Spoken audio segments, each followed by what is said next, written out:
of course, it's time for Thomas Paine to make an appearance. Because yeah, I know y'all have been waiting for that, clearly. And with Thomas Paine, we get the first sing-along. Get your sing-along sheet out, and if you don't have one, sidle up to someone who does. And here we go. Thomas Paine, writer, an absolute rebel-rouser. He unabashedly and incessantly called for independence from Great Britain. He was not popular with the king. He presented his case in the widely read 47-page pamphlet, Common Sense, published January 1776. Here's a bit of it. In England, a king has little more to do than to make war and give away places. You see why the king didn't like him. Of more worth is one honest man to society and in the sight of God than all the crowned ruffians that ever lived. We have it in our power to begin the world again. Then on June 29, 1776, think about that calendar, just a few days before July 4th, he wrote in the Philadelphia Evening Post, "Every moment that I reflect on our affairs, the more I am convinced of the necessity of a formal declaration of independence. Reconciliation is thought of now by none but knaves, fools, and madmen. I shall rejoice to hear the title of the United States of America." Alrighty, fast forward to Graham Moore, fabulous folk song writer, musician in Great Britain. He wrote a piece called Tom Paine's Bones, which you, I hope, will join us in singing the chorus of. If you don't know the tune, you'll learn it quickly. The chorus happens over and over and over again. And Adrian has kindly written it out for those of you who read music to give you a little sight singing exercise. May I ask a question? Yes. When was this written by Graham Moore? 1980s, I So think. it's recent. It's very recent, It's yes. not when Thomas No. was alive.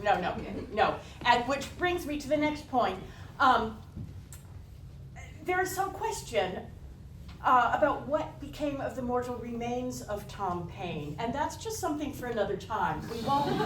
We will not bring that up here. It's just a family kind of event. But I want to tell you, these Tom Paine's bones are actually kind of a big part of the icky story. These are not Tom Paine's bones, nor are they human bones. And that is all I can say about that. But Michaela will lead you in the singing of Tom Paine's Bones.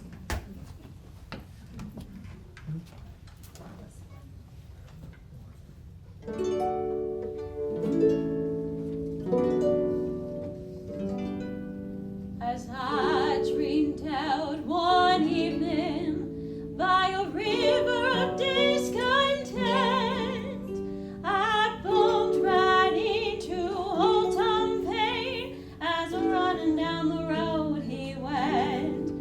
He said,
at the top of the hill, and it said,